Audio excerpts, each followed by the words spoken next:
жануарларды көріп тұрсыңдар. Мына ертегіні айтайыншы. Кім бар мұнда? Кімді көріп тұрмыз? Аю, үш аю деген ертегі. Мұнда кімді көріп тұрмыз? Әже, ата, дұрыс айтасыңдар. Мұнда қарай қойыңыздар. Мұнда кімдер отыр? Мұнда Әже отыр. Мұнда кім отыр? Терезенің алдында тұрған кім?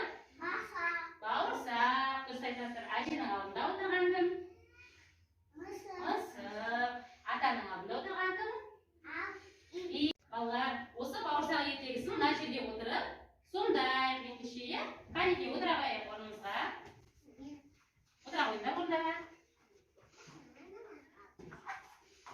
Ертегі? Бауырсақ ертегісі, дұрыс айтасыңдар. Ал бауырсақ ертегісін сахналайық біздер, иә?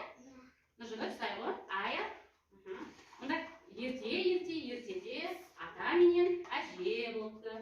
Әжесі атасына бауырсақ пісіріп берші, қарным ашты деп айтады, иә? Әжесі үйде ұн жоқ деп айтады. Содан барып қараса, қаптың түбінде кішкене ұн қалған. Ұннан не пісіреді? Бауырсақ пісіреді міне, иә? Бауырсақ қатты ыссы болғандықтан терезенің алдына қойып қояды. Терезенің алдында іші пысқан бауырсақ орманға домалап кетіп қалады. Келе жатса алдынан бауырсақтың кім кездеседі? Не кездеседі? Қоян кездеседі. Бауырсақ келе жатқанда алдынан қоян кездеседі. Қоян не деп айтады бауырсаққа? Мен сені жеймін дейді. Бауырсақ мені жемеші. Мен саған өлең айтып беремін дейді. Мен атамнан да қаштым, әжемнен де қаштым. Енді қоян сенен де қашып кетемін дейді. Алап келе жатса алдынан кім шығады? Қасқыр шығады. Қасқыр не деп айтады бауырсаққа? Бауырсақ, мен сені жеймін дейді. Бауырсақ, қасқыр, мені жемеші. Мен атамнан да қаштым, әжемнен де қаштым, қояннан да қаштым. Енді сенен де құтылу оңай деп қашып кетеді. Анда келе жатса, алдынан аю шығады, иә? Аю не деп айтады бауырсаққа?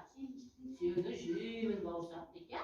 Аю, мені жемеші. Мен атамнан да қаштым, әжемнен де қаштым дейді.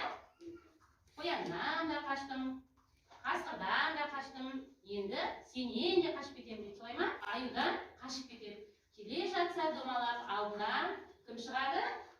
Алдынан кім шығады? Түлкі шығады. Түлкі бауырсаққа не деп айтады? Сені жеймін дейді. Бауырсақ, мені жемеші. Мен атамнан да қаштым, әжемнен де қаштым дейді. Қояннан да қаштым, қасқырдан да қаштым, аюдан да қаштым. Енді түлкі сенен де құтылу оңай дейді. Түлкі не дейді? Құлағым естімейді менің. Тұмсығыма отырып айт дейді. Бауырсақ өлеңін айта бергенде түлкі не істейді?